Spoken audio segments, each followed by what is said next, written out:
Welcome, everybody. I got my new book here. This is my newest book called UFOs, Truth or Fable. What's that got to do with what's going on over in the Ukraine and Russia today? A lot. Because in this book, I talk about nuclear war, and I talk about the atom bomb that was made in 1945. But something more than that, I talk about the fact that our government lied to us back in 1945. Are some of you going, what? Our government lied? Yes, your government's been lying to you for decades. I mean, a whole bunch of things going on in recent decades that our government has lied to us about. And what I want to get you to realize is maybe you shouldn't listen to everything you hear on the news today.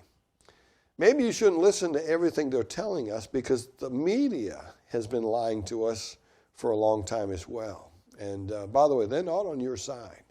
They are on the side of corporate America, and they're on the side of the politicians. And listen, I want the truth. I don't want it watered down. I want the truth, the whole truth, and nothing but the truth. And that's what you need to be after as well. So be very careful what you listen to. Let me just give you a few examples about how we've been lied to over the years. We were lied to, of course, about the atom bomb in 1945, the Manhattan Project. I write about that in the UFO book. I have a whole section in there about the Manhattan Project and how they built the atom bomb and the fact that they lied to us about it. And you could make the excuse that, well, we needed to keep it secret, so because it's warfare. Do you trust the government with secrets? Who in the world started this anyway? Why do we trust government with secrets from us? My goodness, government gets corrupt, and it has, by the way. They've lied to us about the Oklahoma City bombing. There's a lot of things about that aren't right. There's a lot of lies told during 9/11. Remember that? There's things. How about Benghazi? Did they lie to us about Benghazi? I guarantee you they lied to us about Benghazi. How about Russiagate? Remember Russiagate with President Trump? Yeah, they lied. They lied to try to destroy President Trump. And so they've lied to us. How about the Wuhan lab? Remember 2 years ago this all started? There were rumors about it coming out of the Wuhan lab. They lied about that. They said it came out of the animal market down there, and they lied. Why? You got to ask yourself, why are they lying to us? How about the election on November 3rd? Are they lying to us about whether that was fraudulent or not? They're trying to tell you there was no fraud. Are you kidding me? Are you kidding me? No fraud? There's all kinds of fraud in the election. How about January 6th? Did they lie to us about January 6th? Yes, indeed. Did you know that Judicial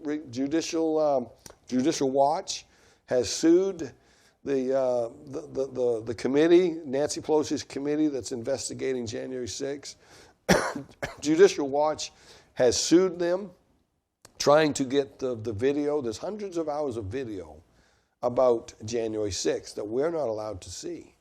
I wonder what's in that video that Nancy Pelosi doesn't want us to see. Listen, in today's program, we're gonna share some things with you that are very important and very, very important that you need to know about. And I just wanted to start out the show right here and tell you that our government's been lying to us, and they're lying now. And we have to be real careful what we listen to. Even on some of the conservative news stations, they're all spreading the same stuff. Where are they all getting it? Who's giving us all this news that we're getting over there in Europe? It just seems like everybody's saying the same thing, and you just got to wonder what's truth and what's not. All right, so I'm going to bring Doc in, and we're going to hit on something very important in the show today. So stay tuned.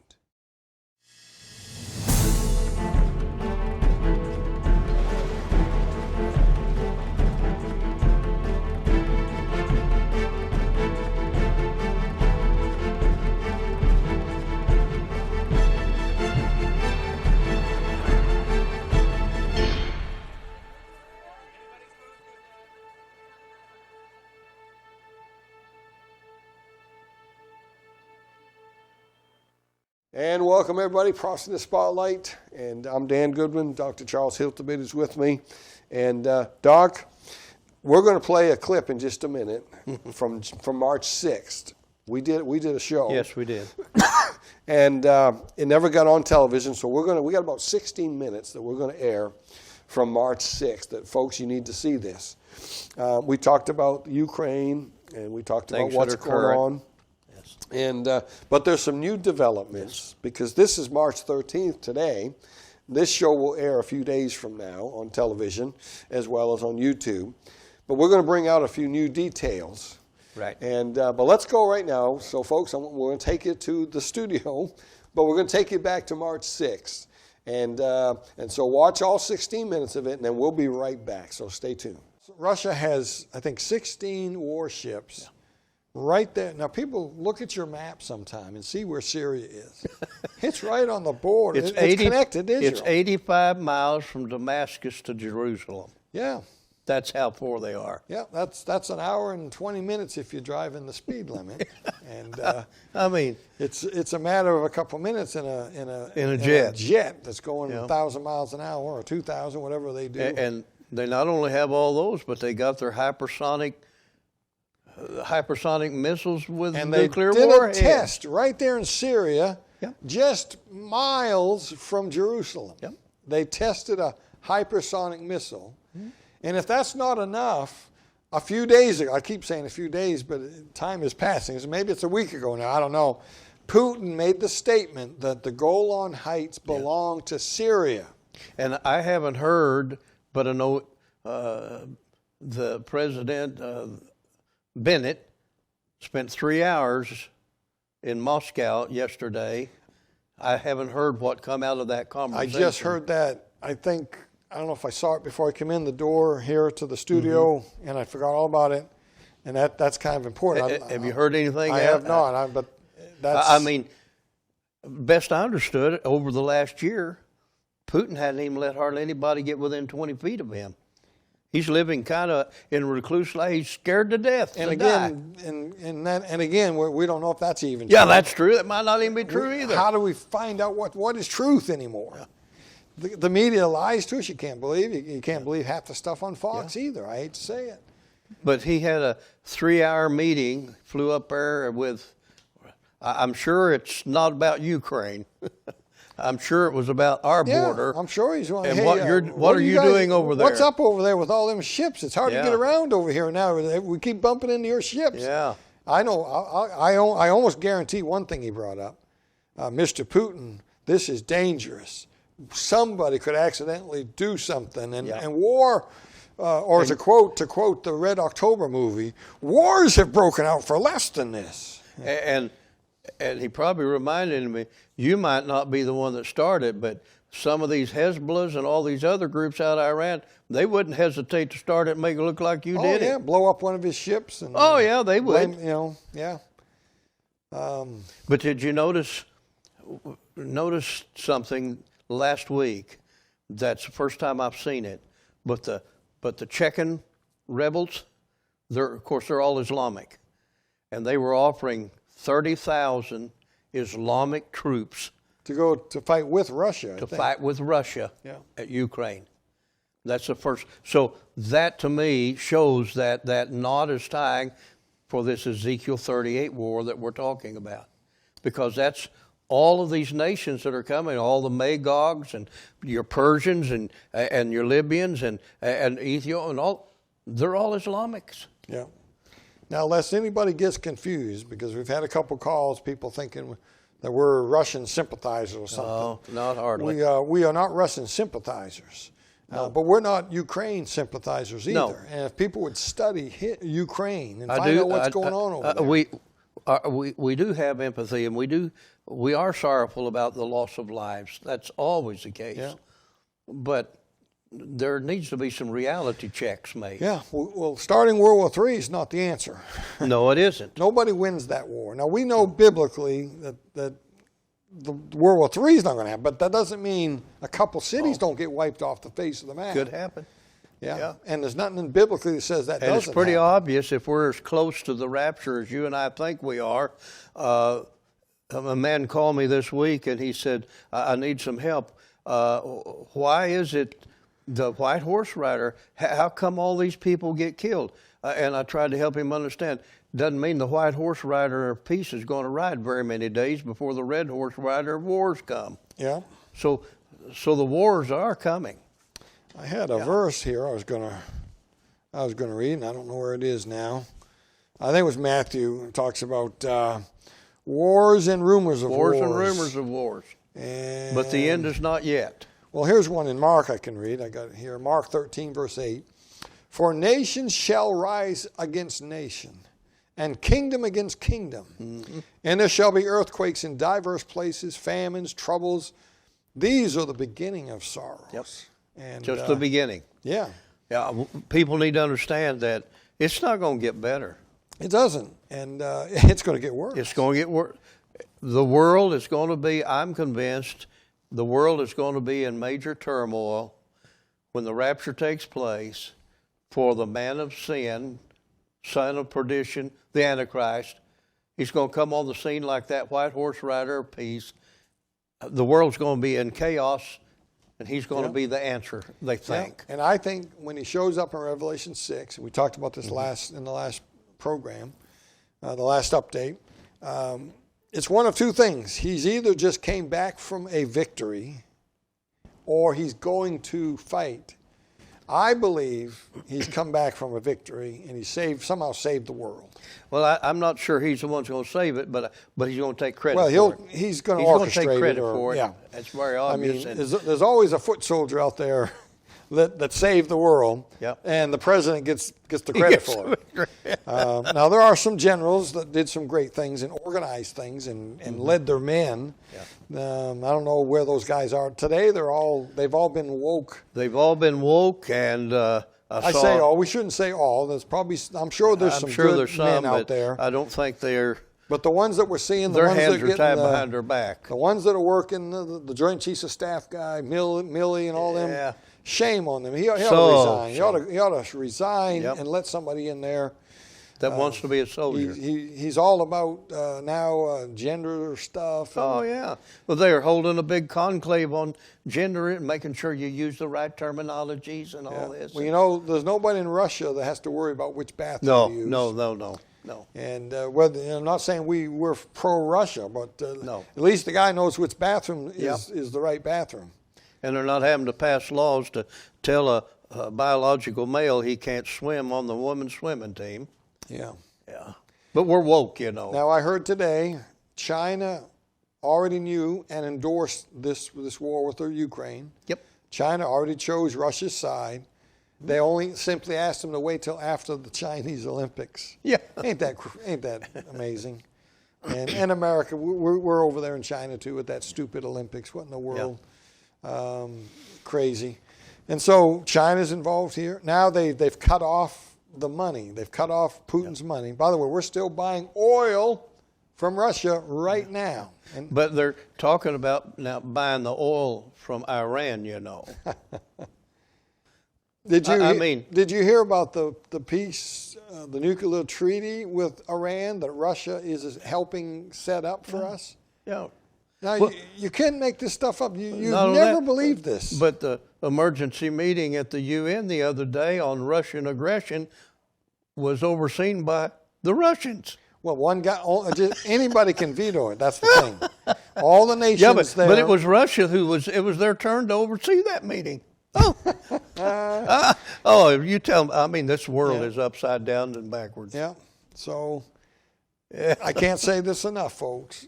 NATO had no business even thinking about making Ukraine a NATO. First of all, they're corrupt. Yes. What in the world are we doing? And we know what we were doing. Oh. We were trying to get some missiles in there for us. It wasn't about the Ukraine people. Quit believing the lies out there. Quit believing these things. Calm me down, Mrs. Goodwin. Calm me down. I get excited up here. She's up there looking at me like this, and because I'm getting ready to preach here. And everybody thinks the Ukraine. We're trying to help them, that wonderful country. No, we don't care about you. Our government had one thing in mind. Let's get missiles there so that we can take out Russia quick if we have to. Well, I don't know how true it is because you don't know what you can believe anymore. But I read the statistics the other day.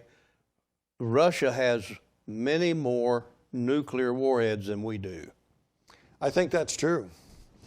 And they have upgraded theirs, and we have not. You know what's scary, Doc? I was thinking about this the other day. Who's got more to lose by using nukes? We do. We do. Because we're the moral center of the world. Yeah. Russia, what do they got to lose? Nobody likes them. Everybody hates them. Nobody thinks they're moral. What has he got to lose by nuking somebody? And by the way, he's the one that's being pushed up against the wall here. Yeah. And, we made a huge mistake here. Donald Trump never would have done this. Oh, no. Donald Trump would have never mentioned any or allowed any mention of Ukraine becoming NATO getting involved there. No. He knew better. Knew better. This guy we got here now. Well, they know better too, but they're pushing for war. Yeah. And But I'm not so sure, Dan. It's not behind the scenes.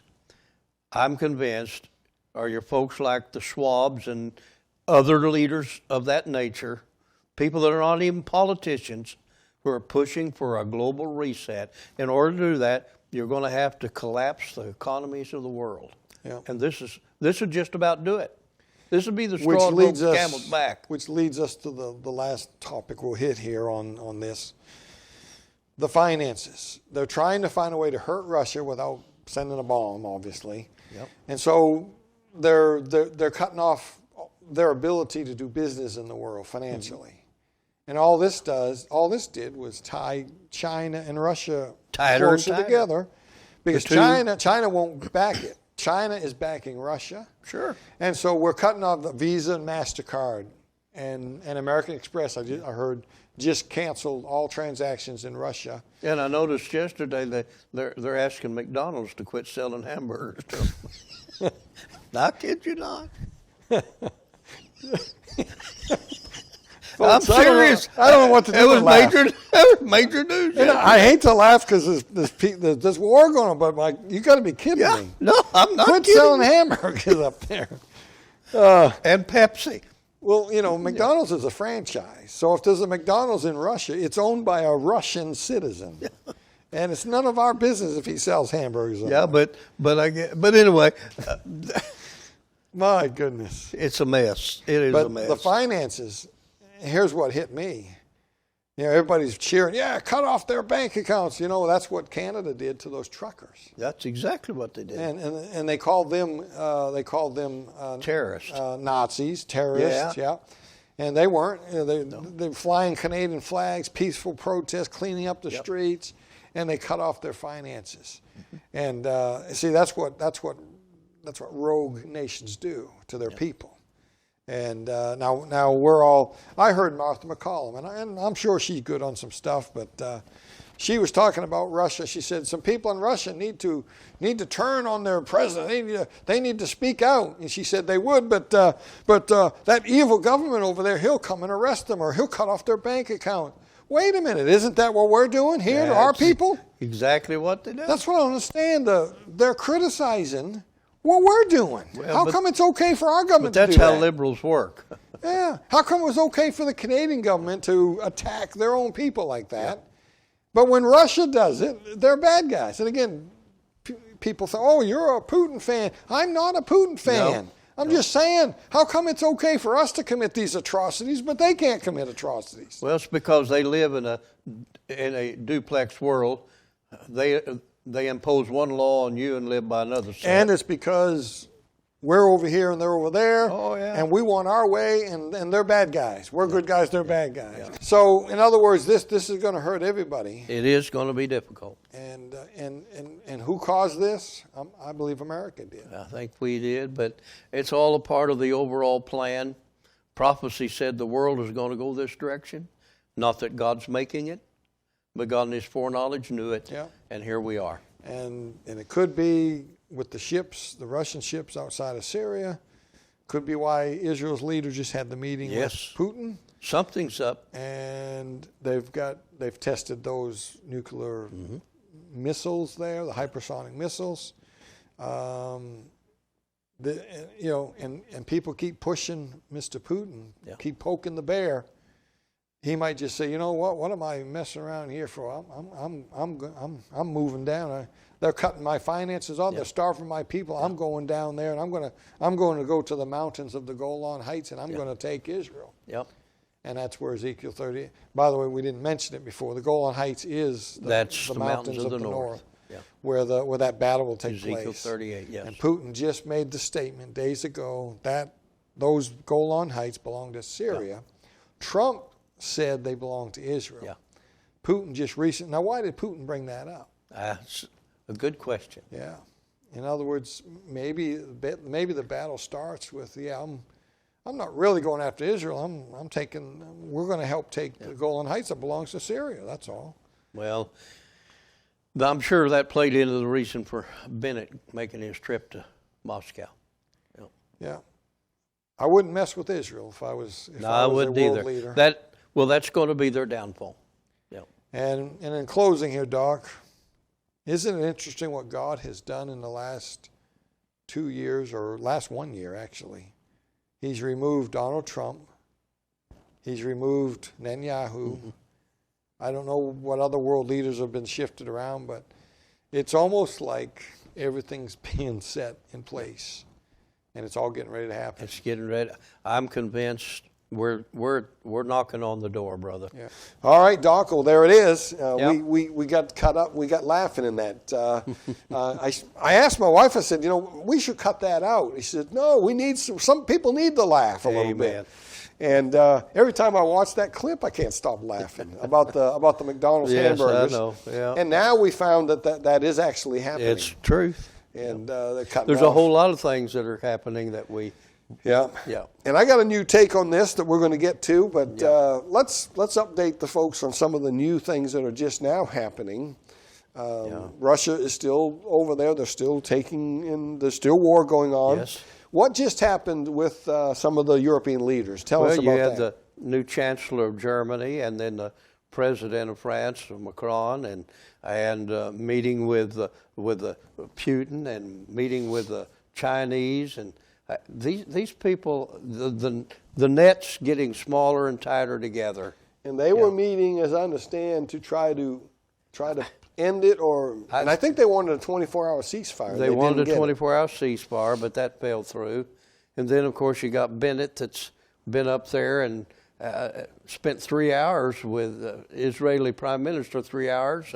And now Zelensky's calling for Israel to meet in Jerusalem to make this. To work out agreements. It's amazing. Anytime you bring Israel into the situation, your prophetic antenna ought to rise top. And we do not know yet what he met with Putin privately about. No. It may have to do with the fact that them 16 naval ships are outside of Syria. That and his statement of the Golan Heights belong to Syria. And under the table, what I picked up was he told Israel, you can no longer fly through there and get your little freebie droppies over here in Hezbollah and all these places. So because that's their fly zone where they get under the radar. Yeah. Well, you fly those valleys through the mountains, and pop out. There's not enough time for reaction until they're gone. Yeah. Okay. And so all this stuff is going on.